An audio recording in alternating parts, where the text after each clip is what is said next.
Olá, o vídeo de hoje vai ser para os pais. Eu vou começar contando uma história pessoal. Meu nome é Lívia, eu tenho uma filha que hoje tem 7 anos.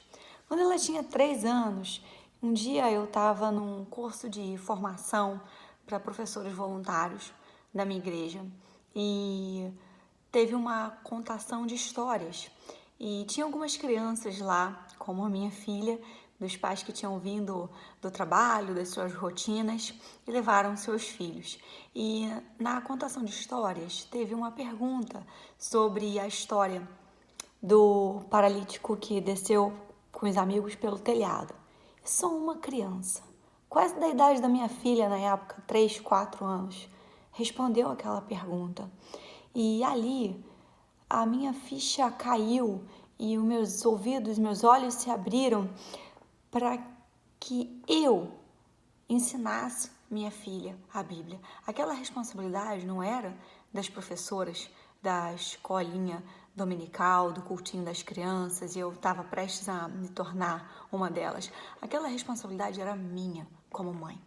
Nós não podemos terceirizar a educação dos nossos filhos.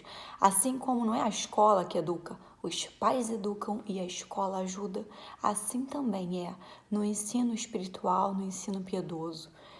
Vocês pais, nós pais e mães educamos, ensinamos espiritualmente aos nossos filhos. A igreja ajuda. Se você já teve a oportunidade de ser professor de criança na igreja, você sabe que a proporção muitas vezes é 25 crianças para um adulto. Além da gente estar falando uma quantidade de tempo de 2 horas, 1 hora, para 7 dias na semana. Quanto tempo seu filho fica com você?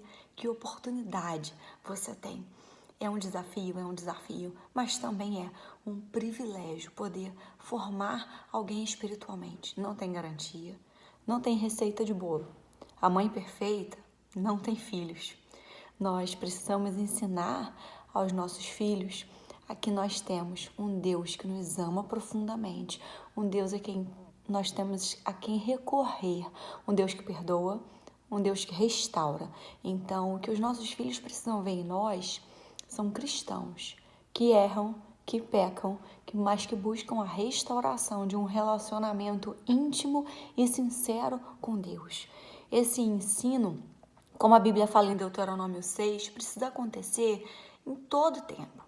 Não pode ser só uma vez na semana, não pode ser só em um momento do dia. Precisa acontecer de uma forma orgânica. Então, eu quero te encorajar para que você tenha conversas espirituais com o seu filho o tempo todo. No café da manhã, vocês podem fazer uma meditação, uma devocional rápida. A criança tem uma atenção concentrada pequena, não precisa ser nada rápido. Às vezes, se a gente está falando de 5, de 10 minutos, e isso já vai fazer toda a diferença na formação espiritual do seu filho e no despertamento espiritual do seu lar, da sua família. Nós precisamos ter conversas recheadas da palavra de Deus com os nossos filhos em todo tempo. Ore ao Senhor e peça a Ele para te mostrar quantas oportunidades nós temos de ensinar isso aos nossos filhos.